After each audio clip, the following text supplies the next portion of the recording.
My sister's birthday party was packed with people eating cake and laughing. Mom stood up with a big smile and said something that made everyone cheer. "Here's to Rachel, my daughter who makes me so proud." Everyone clapped loudly. Then Mom looked at me. Her smile disappeared. "And here's to Emma, who can't do anything right. You're useless. Leave my house." The room became super quiet. People stopped moving. I grabbed my jacket and walked toward the door. Mom pulled out papers and handed them to Rachel right in front of everyone.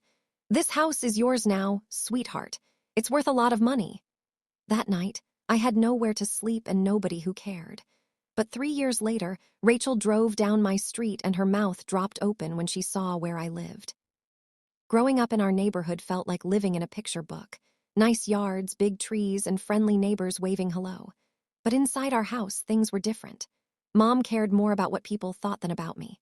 My sister Rachel was 4 years older and always looked perfect. Mom would say, "Rachel is going to be famous one day," loud enough so I could hear it from the other room. Dad was a teacher who loved science. He wasn't loud like Mom. He was calm and kind. Dad taught me how to draw animals and tell stories. "Make something special, Emma," he would say while we sat together after dinner. Those words stayed in my head forever. When Dad got sick and died when I was in 8th grade, everything changed. Mom got even meaner. She loved Rachel more because Rachel reminded her of herself. I reminded her of Dad, and she didn't like that. I loved drawing and making up stories, but Mom would say, "That's silly, Emma. You need to do something real." Rachel got trophies on the shelf, while my drawings went in the trash. Aunt Carol, Mom's younger sister, lived close by. She had lots of money and always wore fancy clothes. Every time she visited, she said mean things. "Still playing with crayons, Emma?" She would laugh while drinking from an expensive cup. "Maybe you'll grow up someday." I learned to be quiet. I learned to hide. I thought being quiet would stop them from being mean. But at Rachel's birthday party, I learned that being quiet doesn't protect you. It just makes mean people feel stronger. I stood near the table holding a glass of juice while Mom made her speech. She talked about Rachel like she was a princess. Then she said those words that broke my heart. "And Emma, who can't do anything right." When everyone stopped laughing, I walked outside into the cold air. Mom gave Rachel the keys to our house, the same house where Dad used to tell me bedtime stories. Watching Rachel hold those keys felt like watching them erase every memory of Dad believing in me. That was the night I stopped being invisible. I didn't know where to go, but I knew I had to leave and become someone new, someone they were wrong about. The first night, I slept in my old car in a parking lot. Rain hit the windows so hard I couldn't see anything outside. I whispered to myself, "Don't cry, Emma." Crying felt weak. The next morning, I drove to the city and found a tiny apartment. It was small, had one window, and the heater made strange noises. I unpacked everything I owned. Some clothes in a bag, an old tablet, and my folder full of drawings and stories. That was all I had. No pictures of my family, no furniture, nothing from my old life. For weeks, I ate cheap food and did small jobs on the internet. I drew pictures for people's websites for a little bit of money. It was barely enough to pay rent. Every night, I saw pictures of Rachel's party online. She looked so happy. Mom stood next to her smiling with words saying, "Best daughter ever." I didn't write comments. I didn't post anything. I just kept working. One day, while drawing at a coffee shop, I heard two business people talking about money for people who make children's books. Something clicked in my brain. I opened my tablet and started drawing the story that lived in my head since Dad died. A story about a girl who plants magic seeds that grow into trees that protect people. That's when Miss Helen Carter came back into my life. She was my art teacher in high school and always said nice things about my drawings. I sent her my drawings, not expecting anything. She wrote back fast. "Emma, come visit me. This is really good." Her little art studio became my safe place. She introduced me to Maya Chen, a writer who loved telling stories about brave kids. Maya understood me. She was quiet but strong, like me. We spent many nights working together, drawing and writing until we fell asleep at our desks. "You draw like you're fighting someone," Maya said once. "Maybe I am," I told her. Our book, The Seed Keeper, started to become real. We made pictures of a girl planting seeds in a sad town, and the seeds grew into beautiful trees that made everyone happy. When we finished the first draft, we jumped up and down screaming. The security guard came to check on us, but life was still hard. One morning, a letter came under my door saying I had to pay rent or leave. I called Maya and laughed even though I was scared. I just need someone to like our book before I'm homeless again. That someone was Mr. David Park, who owned a small book company.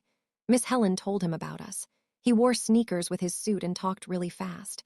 After looking at our book, he said, "This story matters. Kids need this. Let's make it happen." His company gave us money to finish the book. Not a lot, but enough. Maya and I moved into a shared office space that smelled like old pizza. We worked super long days, sometimes not even going home to sleep. Sometimes I looked at myself in the dark window.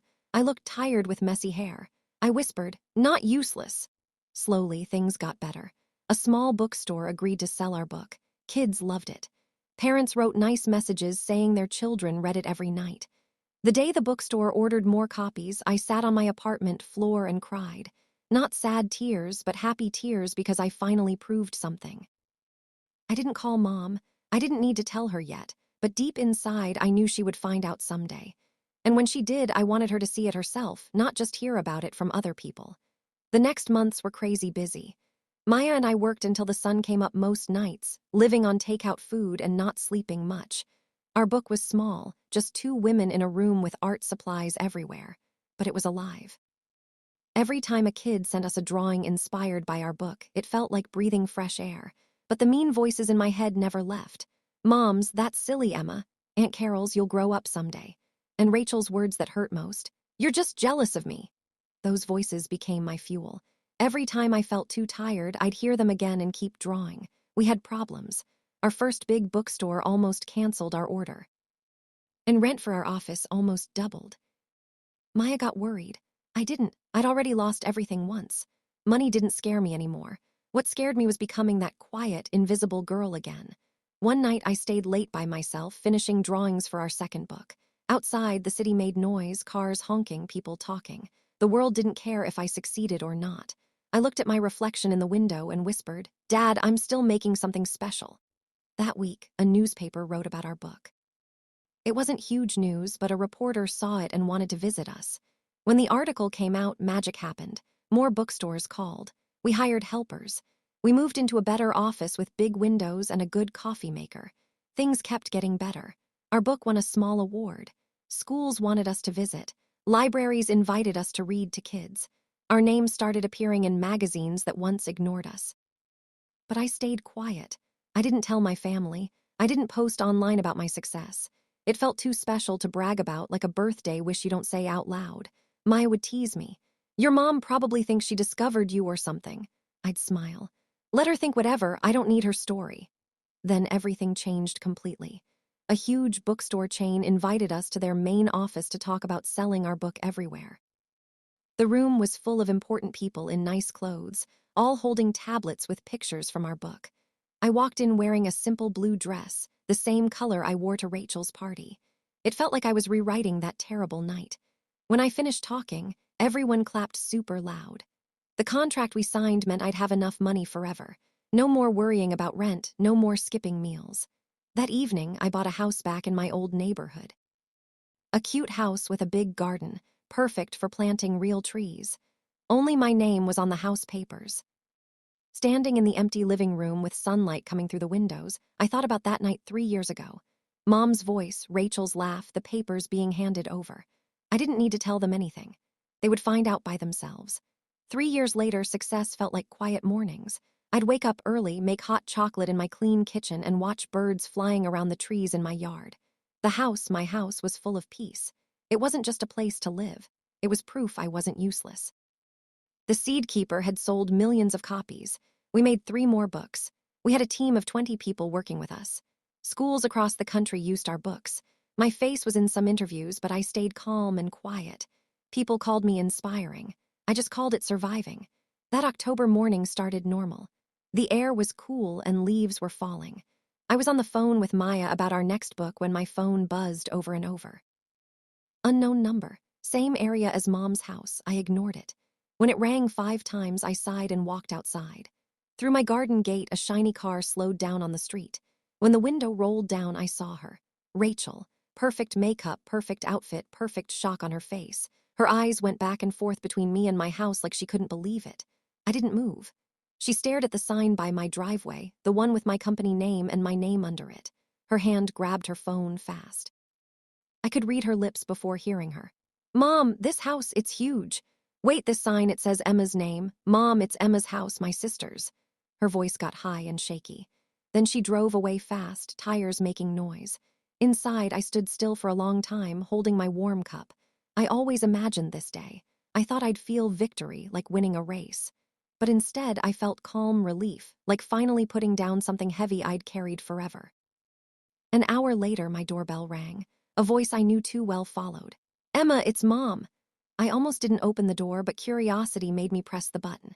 She stood there in her fancy coat, too much makeup, hair sprayed stiff like she practiced this visit. Time had made new wrinkles on her face, but her eyes looked the same.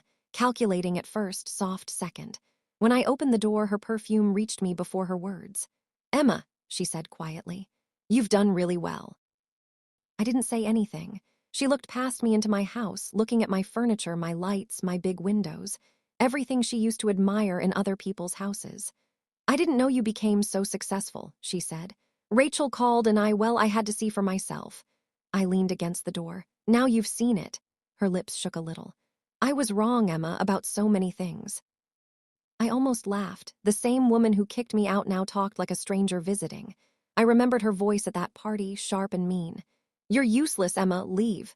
I don't need sorry, I said softly. I just need peace. She hesitated. I want us to be family again. I looked at her eyes. We never were. Her face cracked then. For the first time, she looked small, like someone who lost their power. You've changed, she whispered. I smiled a tiny smile. No, I just stopped asking permission to be myself. We stood in silence, the kind that makes people see the truth. She looked around again, desperate to find something that made her feel better, some reason to still feel superior. But all she saw was what she threw away. Finally, she turned to leave. If you ever want to talk, I'll let you know, I said, closing the door gently. The sound echoed through my house. I walked back to my office where sunlight covered my desk and shined on a photo I kept near my computer. Dad and me, laughing, covered in paint from an art project. His handwriting was still on the back. Make something special. I smiled, whispering, I did, Dad. That night, my phone buzzed. Jessica, my old friend from school. You won't believe this, she said, laughing. Your mom's name is all over the neighborhood Facebook group. People are talking about how she kicked you out and gave Rachel the house. Now everyone knows you wrote those famous books. She's so embarrassed. I said nothing, just listened as Jessica read comments out loud. Leslie Moore's daughter is the Emma Moore, the one who wrote The Seed Keeper. Wow, karma is real. Jessica giggled. You should see what people are saying. Everyone's on your side. I leaned back in my chair, listening to my peaceful house around me. I don't need sides, I said. Just peace. But peace wasn't what they got. 2 weeks later, Rachel's husband left her. Everyone heard about it fast. Her business, selling fancy purses online, failed completely. She sold her apartment, moved back with Mom, and stopped going to parties. Jessica called again. Your sister's having a rough time, your mom too. Nobody invites them anywhere now. I thought about that birthday party. The laughing. The clapping when they gave her my childhood home. Every person who cheered then now whispered about them behind their backs. I didn't brag. I didn't post online. I didn't call them. I just kept working. Our books were being sold in other countries now. Maya ran the business side. Mr. Park handled money stuff. My days were long but peaceful. Nights were quiet, filled with the soft sound of wind in my garden trees. Sometimes when I stood on my porch, I could see lights from the old neighborhood where Mom lived. The house that used to be mine felt far away now, like a dream I barely remembered. I remembered that night again. Her words, Rachel's laugh, the papers changing hands. For years I thought revenge would be loud and angry. Turns out it was quiet and calm, like sunshine after rain. The next morning a letter arrived. No return address, Mom's handwriting. I opened it slowly. Emma, it started. I see now what I destroyed. I wanted to make you into someone people respected. I didn't realize you already were. I'm sorry, Mom. The paper shook in my hands. I folded it carefully, walked to the kitchen, and held it over the stove flame. The edges turned black and disappeared. I watched the smoke go up and whispered, I forgive you, but I don't need you. Outside, the wind moved my curtains. Light came into the room again, warm and forgiving. For the first time in years, I felt free. Not free from them, but free from needing them to see my worth. News travels fast in small neighborhoods. Within a month, Mom's name, once said with respect, became gossip. The same women who smiled at her at fancy parties now turned away at the country club. Someone shared the story about the birthday party online, how she kicked me out and gave Rachel everything. She called her daughter useless, one post said. Now look who's begging. Jessica sent me screenshots, laughing softly. She's become a warning story, Emma. Everyone says Karma finally showed up wearing a flower crown. I didn't laugh. I just looked out my window at the morning sun rising. My reflection mixed with the light from my happy house. Rachel's life fell apart too. Her husband left after finding out about her debts. She sold her jewelry, then her car, then the fancy condo Mom bought her. The sister who smirked at me across the table now hid from everyone. One evening, I found a small envelope under my door. Inside was one sentence in Mom's handwriting. I lost everything trying to look perfect. You built everything by being real. No signature, no return address, just truth. I folded the note, put it on my desk, and turned off the lights. The house settled into nighttime, quiet and peaceful around me. Silence, justice, peace. I stood on my porch as the sun set, watching the sky turn orange and pink. The neighborhood hummed with life below, but up here it was quiet. I'd rebuilt everything they destroyed, and I did it without revenge, just with determination. Sometimes being quiet speaks louder than shouting. If you've ever had to walk away to find yourself, you understand. The months that followed felt like floating. I'd wake up before the sun, make tea in my bright kitchen, and watch squirrels playing in my yard. My garden grew with real trees now, the kind from my books. It wasn't just my home. It was my heart made real. Our company kept growing bigger. We published books by other artists who needed help, people like me who were told they weren't good enough. Every new book we published felt like saving someone. Maya became my best friend, not just my partner. We traveled to schools, reading to kids who saw themselves in our stories. Their smiles made everything worth it. One afternoon, a little girl handed me a drawing she made. It showed a girl planting seeds under a rainbow. "That's me," she said proudly. "I'm going to grow beautiful things like you." I hugged her, tears in my eyes, and thought, this is why I kept going. Not for revenge, but for this. For her, Mom tried reaching out a few more times. Texts saying, "Can we talk?" Voicemails saying, "I miss you." Each one I read and deleted, not out of anger, but out of protection. I'd built something too precious to risk. Rachel sent one message too. "I'm sorry I laughed at you." I stared at it for a long time. Then I replied, "I forgive you, but I'm not going back." She never responded. That was okay. Forgiveness doesn't mean forgetting. It means choosing peace over pain. By the 4th year, The Seed Keeper became a movie. A real movie with actors and music and everything. The premiere was in a huge theater with bright lights and cameras everywhere. Maya and I walked the red carpet in simple dresses, holding hands because we were nervous. Reporters asked questions. "How does it feel seeing your story on the big screen?" I thought about Dad, about sleeping in my car, about that birthday party. "It feels like coming home," I said. The movie made kids everywhere plant real gardens. Schools started garden clubs. Parents sent photos of their children covered in dirt, smiling while planting seeds. Our message spread like wildfire. Anyone can grow something beautiful, even from pain. One day, I visited Dad's grave. I hadn't been there in years, too scared of feeling sad. But now I felt strong. I sat on the grass next to his headstone and told him everything. About the books, the movie, the house, the life I built. "You were right, Dad," I whispered. "I made something special." The wind blew gently, rustling leaves above me. It felt like he was listening, like he was proud. I left a copy of our latest book on his grave, the cover showing a girl surrounded by blooming trees. Walking back to my car, I felt lighter than ever. The neighborhood looked different now. Not scary or sad, just a place I used to live. Nothing more, nothing less. That evening, sitting on my porch with hot chocolate, I watched kids riding bikes down my street. They waved at me. I waved back. This was my life now. Simple, peaceful, mine. No more proving anything to anyone. No more carrying shame that wasn't mine. Just living, creating, loving the person I became. Mom's house, the one she gave Rachel, went up for sale. I heard through Jessica that they couldn't afford it anymore. The irony wasn't lost on me, but I didn't feel happy about their pain. I felt nothing. They were characters in an old story I'd finished writing. My story now was about new beginnings, about kids finding hope in pages, about trees growing where concrete once was. The launch of our 5th book brought the biggest crowd yet. Hundreds of kids and parents packed the bookstore. I read aloud, doing voices for different characters, making kids laugh. After, a mother approached me crying. My daughter stopped talking after her dad left. Your books brought her voice back. She reads them every night and tells me stories now. I hugged her tight, unable to speak. This was worth more than any revenge. This was purpose. Maya and I decided to start a foundation, giving money to kids who loved art but couldn't afford supplies. We called it the Seed Fund, helping young artists plant their dreams. Our first year, we helped 50 kids. By year 3, 500.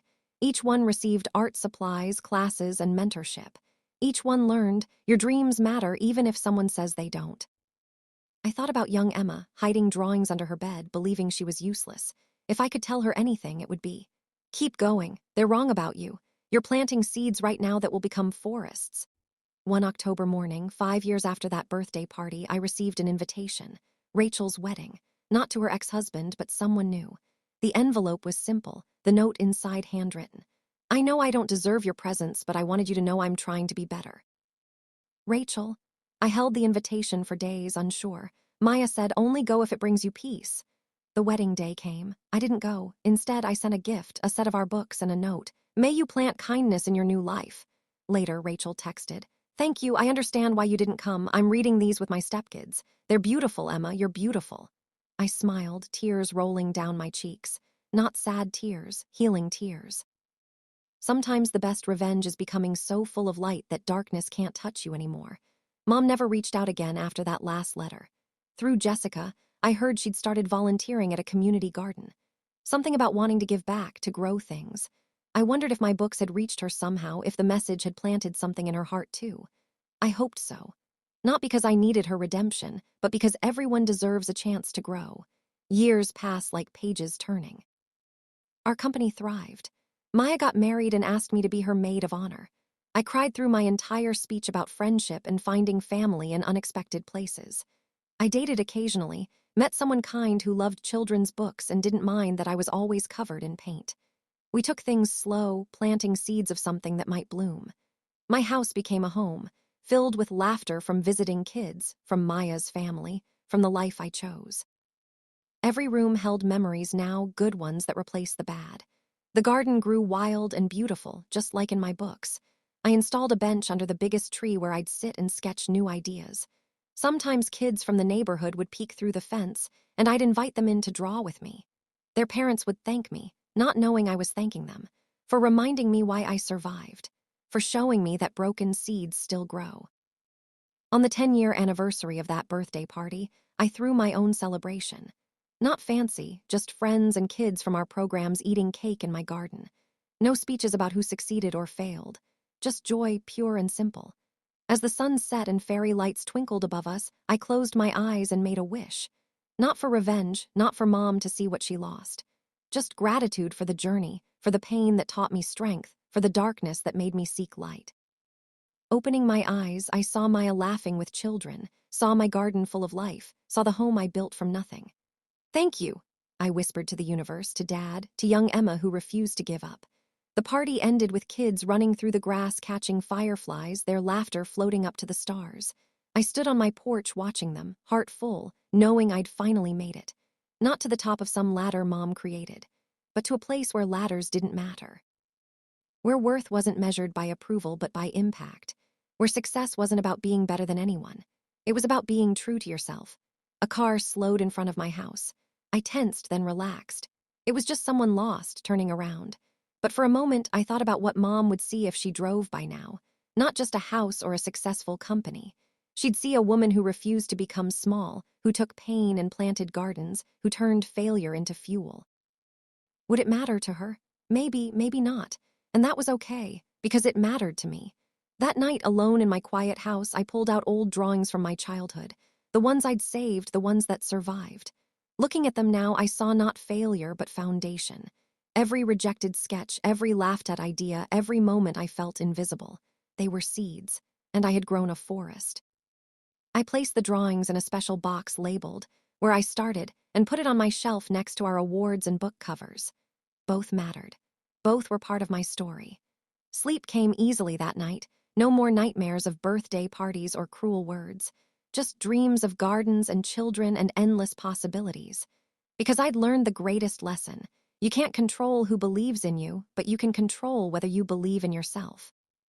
And belief, real belief, is the most powerful seed of all. The next morning, I started sketching our next book. A story about a girl who loses her home but builds a better one with her own hands. About how endings can be beginnings. About how sometimes the family who hurts you isn't the family you need. As I drew, sunlight streamed through my windows, warming my face. Outside, birds sang in my trees. Inside, my heart sang too. This was freedom. This was victory. Not loud or vengeful, but quiet and true. The kind that lasts forever because it's built on solid ground. I thought about everyone reading this, everyone who's been called useless or worthless, everyone who's been kicked out or pushed down. I wanted to reach through time and space and tell them, your story isn't over. This is just the chapter where you find your strength. Keep going. Plant your seeds. Water them with your tears if you must. Tend them in darkness. And when they bloom, and they will bloom, don't let anyone else take credit for your garden. It's yours, you grew it. Years later, I received one final letter. The handwriting was shaky now, older. Emma, I'm sick. I don't have much time. I'm not asking for forgiveness or a visit. I'm just telling you that every day I read your books to kids at the hospital. It's the only good thing I've done. You were never the failure. I'm sorry I realized it too late, Mom. I read it 3 times, cried once, then put it in a drawer. Some apologies arrive after the wound has healed. They're still valid, but they don't undo the scar. They just explain how it got there. I didn't visit, I didn't call, but I sent flowers to the hospital with a card. Thank you for reading my books to the children. That matters.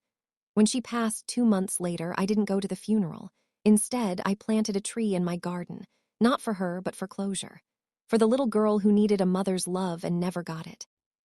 For the woman who learned to mother herself. Rachel came to visit afterward. We sat on my porch with tea, mostly silent.